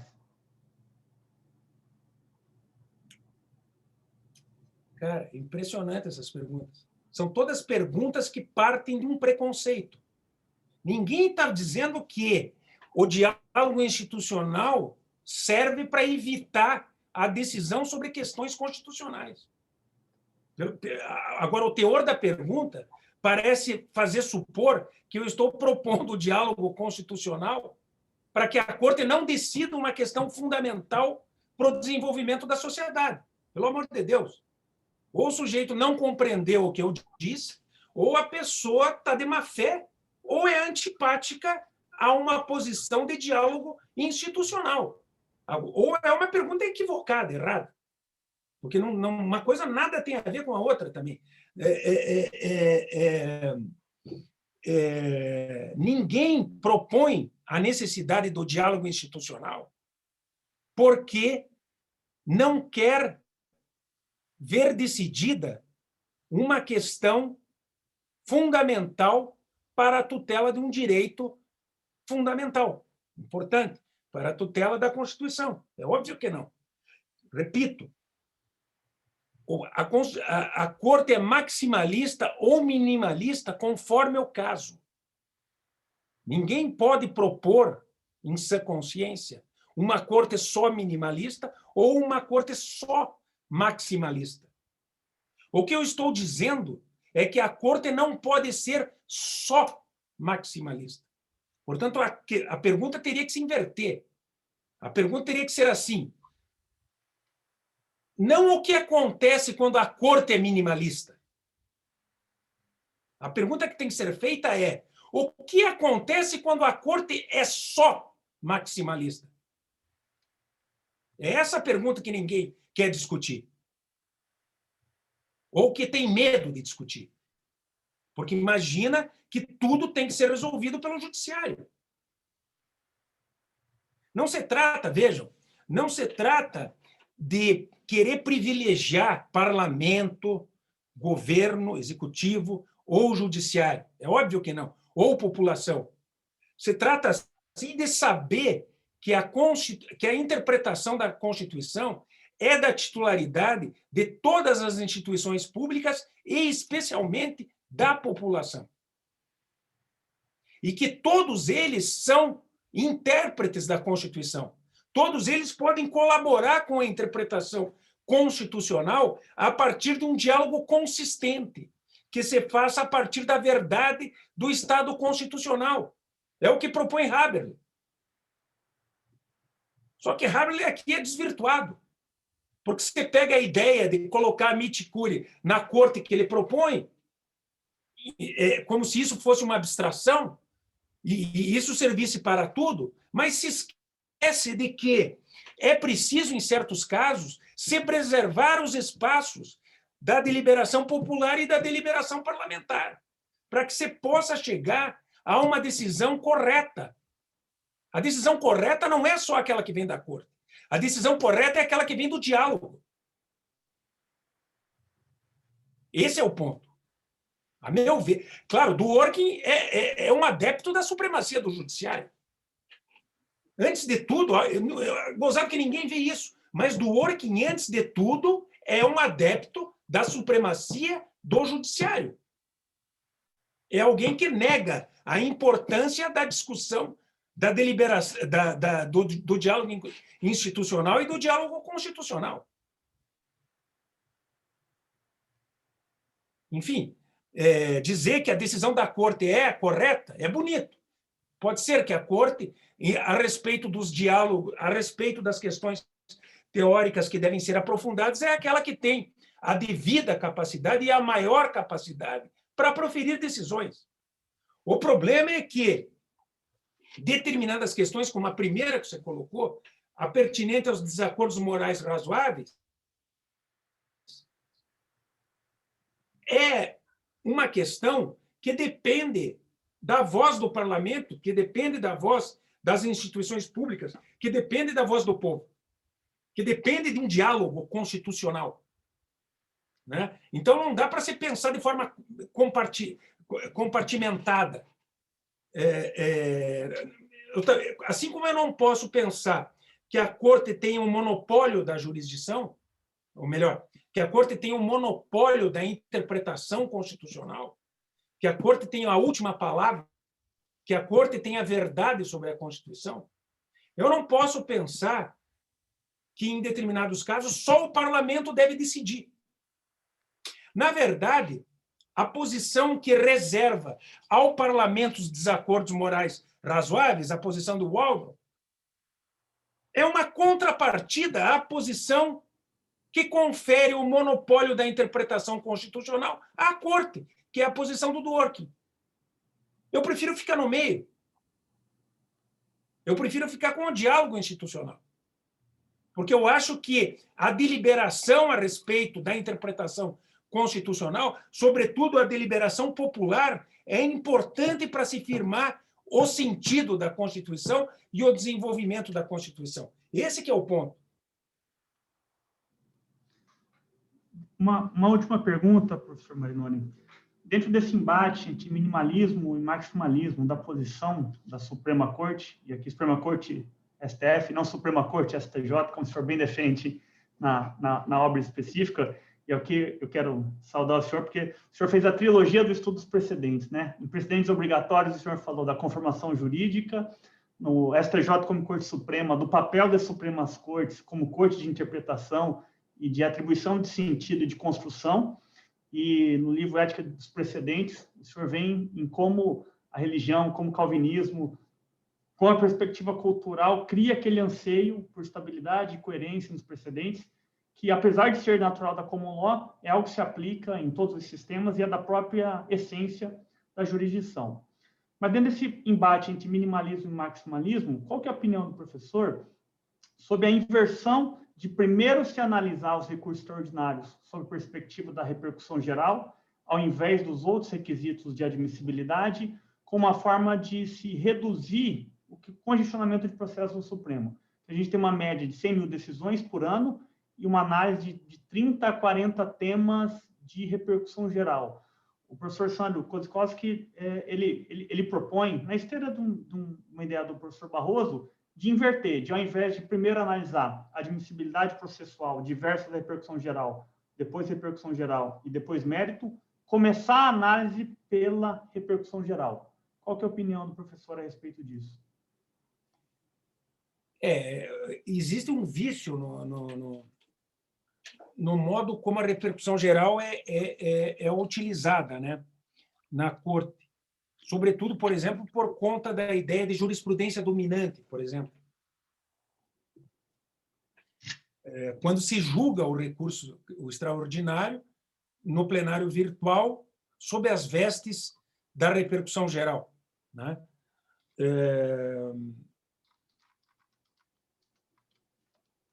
Mas a ideia de se primeiro verificar a repercussão geral para depois verificar o quê? Quais são os outros requisitos de admissibilidade? Os outros requisitos de admissibilidade processual. E aí, até exemplo de casos... Preparo, por exemplo. Nesse caso do não, preparo, não. Eu sou completamente contra. O preparo, obviamente, é um requisito formal. Esse requisito tem que ser apreciado desde logo e descartado, sem necessidade de se falar em repercussão geral. Agora, se eu estou falando de, por exemplo, porque o grande problema aí de se inverter o critério da repercussão geral sobre os demais critérios de admissibilidade é porque se imagina que erradamente que é critério de admissibilidade saber se a questão é infraconstitucional ou constitucional. Esse é o problema. Mas isso só surge por quê? Porque se admite recurso extraordinário contra a decisão de Tribunal de Justiça e Regional Federal. Não cabe, a meu ver, não cabe recurso extraordinário de decisão de Tribunal de Justiça e Regional Federal. De modo que a Corte não vai ter que analisar se a questão é constitucional ou infraconstitucional nessa perspectiva rotineira. Ela vai ter que analisar só quando analisar propriamente a repercussão geral. Ou seja, até porque quando ela analisa a repercussão da questão, ela tem que estar ciente de que aquilo é uma questão constitucional. Mas ela não tem a necessidade de fazer aquela análise a respeito de se há eficácia, de se há apenas ofensa reflexa à Constituição ou de se há apenas eficácia, violação indireta à Constituição para não admitir o recurso extraordinário. Porque esse é o grande problema da admissibilidade, né? Porque muitas vezes eu tenho que, ao admitir que é possível se interpor um recurso extraordinário contra a decisão interpretativa antes da fixação do precedente, o que acontece? Eu sempre vou ter que estar aferindo se, em volta daquela questão, entre aspas, constitucional que foi apresentada à Corte, há uma questão que, na verdade, deve ser decidida pelo STJ e não pela Corte. Agora, quando eu já tenho o precedente do STJ, se eu tenho que ter o precedente do STJ para decidir, eu não tenho que fazer essa análise. É impertinente essa análise, porque a questão já vem do precedente do STJ. Eu só tenho que fazer essa absurda análise quando eu quero tratar de um recurso extraordinário antes da maturação da interpretação via precedente interpretativo do STJ. Então, é mais uma questão patológica do que uma questão real. É uma questão falsa. Eu não teria que sequer ter esse recurso extraordinário na mão. A presidência, a vice-presidência do tribunal de origem tem que negar esse recurso extraordinário. E acabou. Não cabe recurso extraordinário. Interpor um recurso extraordinário contra a decisão que interpreta a lei e depois é dita incompatível com a Constituição, não é um recurso extraordinário, é um recurso especial. De modo que, se ele foi chamado de extraordinário e foi fundamentado como extraordinário, ou ele toma o rumo do STJ, ou ele é inadmitido. Simples. É como uma petição inepta. Não tem que chegar na corte. É uma petição inepta. A vice-presidência tem que colocar para correr o recurso. Não cabe. O recurso não cabe. Não cabe recurso. Não cabe recurso contra a decisão interpretativa. Sabe por que as pessoas ainda insistem nisso? Por incrível que pareça. Por conta de a Constituição de 88 ter copiado a Constituição de 67, no que diz respeito aos requisitos de admissibilidade do recurso extraordinário. Na Constituição de 67 estava escrito: cabe recurso extraordinário em caso de violação da Constituição. Tá? Na Constituição de 88 está escrito: cabe recurso extraordinário em caso de violação da Constituição. Quando eu tenho só uma Corte Suprema e só um recurso excepcional, pouco importa saber se a violação da Constituição é direta, ou seja, decorre da aplicação e da interpretação apenas da Constituição, ou se a violação é indireta, ou seja, se a decisão aplica a lei, interpreta a lei e depois é dita inconstitucional. Quando eu só tenho uma Corte Suprema e um recurso extraordinário, eu posso dizer, não, cabe recurso extraordinário porque eu tenho que ir para a Corte Suprema. Então, eu vou para a Corte Suprema quando a decisão aplicou diretamente a Constituição e a violou, e quando a Constituição interpretou a lei e violou a Constituição. Entretanto, quando eu crio duas cortes e transfiro para o STJ o poder de definir a interpretação da lei federal, obviamente eu tenho que dizer na Constituição que cabe recurso extraordinário quando há violação direta à Constituição. Cabe recurso especial quando a decisão interpreta a lei.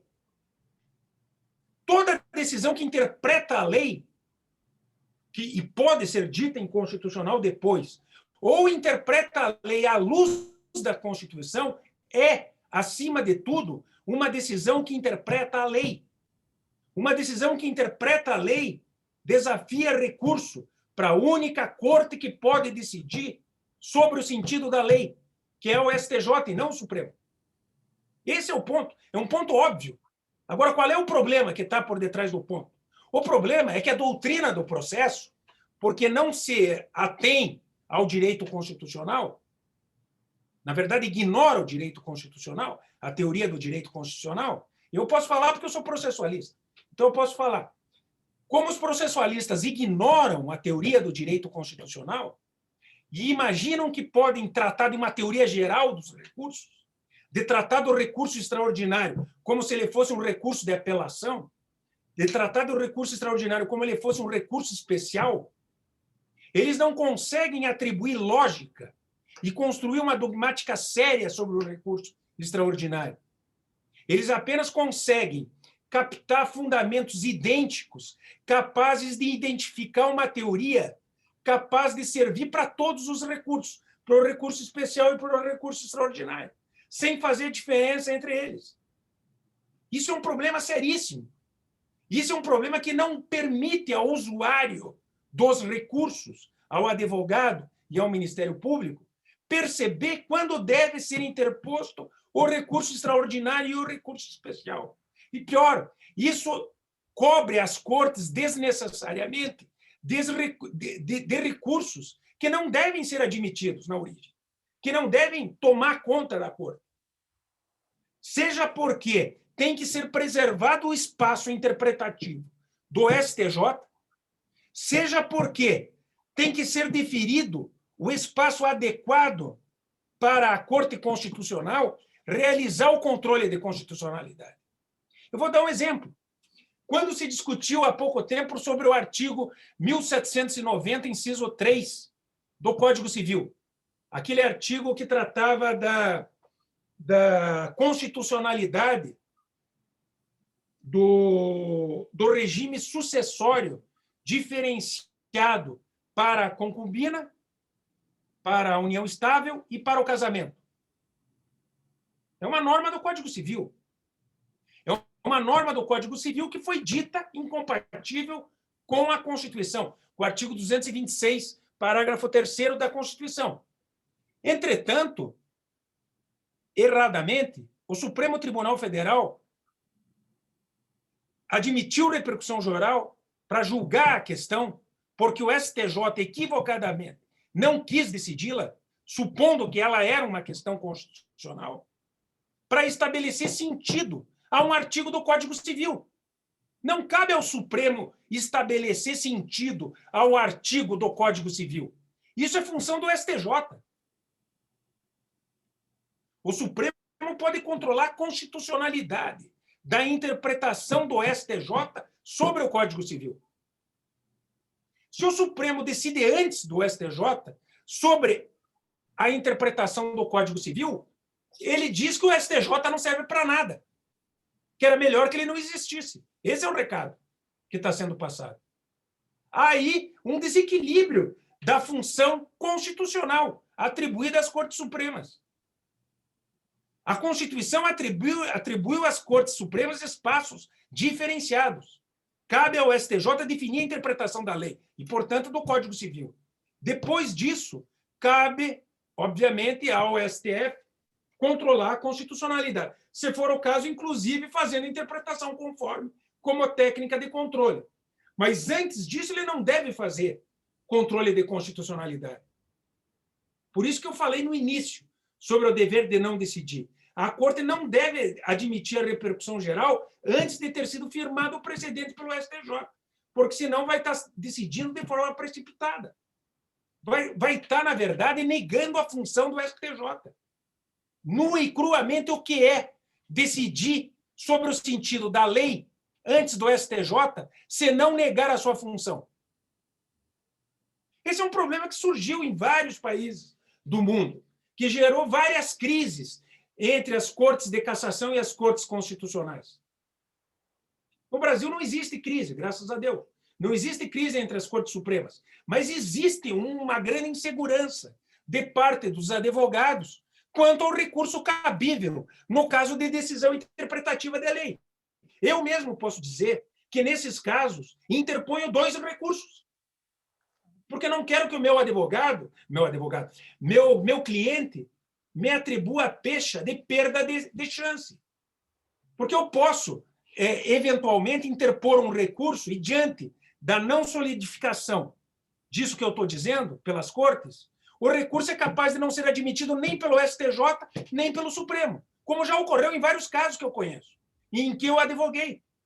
Vários casos em que eu advoguei, o recurso especial não foi admitido sob o fundamento de que a questão é constitucional. O recurso extraordinário não foi admitido sob o fundamento de que a questão é infraconstitucional. Explicação para o cliente é de que as cortes assim decidiram.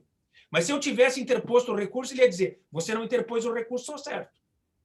Então, o que acontece? Todo advogado interpõe os 2 recursos. Interpõe os 2 recursos e, obviamente, dobra o trabalho das cortes. 2 recursos só podem dobrar o trabalho das cortes. Dobra desnecessariamente por falta de esclarecimento dogmático e doutrinário de uma questão que é simples, é simplíssima. Não cabe recurso extraordinário contra a decisão interpretativa. Deixa o STJ decidir antes. Não interpõe recurso extraordinário. Esse é o ponto. É muito simples. Nós, advogados públicos e privados, ficamos de mãos atadas nesse debate, porque, de um lado, a gente tem a jurisprudência defensiva dos 2 tribunais a respeito do conhecimento, a gente tem a zona de penumbra entre os 2 tribunais, então acaba que, ao invés de duplicar, talvez até triplica, que a gente interpõe 2 recursos, especial e extraordinário, contra a decisão do TJ ou do TRF, e depois a decisão do STJ em recurso especial, a gente interpõe um recurso para o Supremo Tribunal Federal. Então, e na condição de advogado, público ou privado, isso é o que tem que ser feito. Enquanto não há compreensão desse papel, essa distinção, a gente está pior ainda. Público pior ainda, porque você ainda corre o risco dos teus colegas torcerem para você interpor o recurso errado, para que o teu recurso seja reconhecido como errado, para depois riem da tua cara. Ou então para instaurarem um processo administrativo contra você. Por incrível que pareça, muitas vezes os teus colegas são os teus piores inimigos. Professor, eu agradeço. É difícil falar essas coisas, mas a gente tem que ser honesto, né? Quando fala em teoria. Eu acho que nós temos que dialogar de forma franca, porque se for para falar o que não é bom de ser ouvido, as coisas perdem a utilidade, na maioria das vezes. Esses ambientes de debate acadêmico permitem essa franqueza, tanto intelectual quanto ético-moral. Tem que permitir. Né? Eu agradeço. Já se vão 2 horas de exposição e debate do senhor. Imagino que a gente tenha ultrapassado um pouco, mas é uma oportunidade para a Promate, para a Escola Superior, ter o senhor um debate tão aceso e com tanta profundidade. Então, agradeço ao senhor e devolvo a palavra para a doutora Juliana.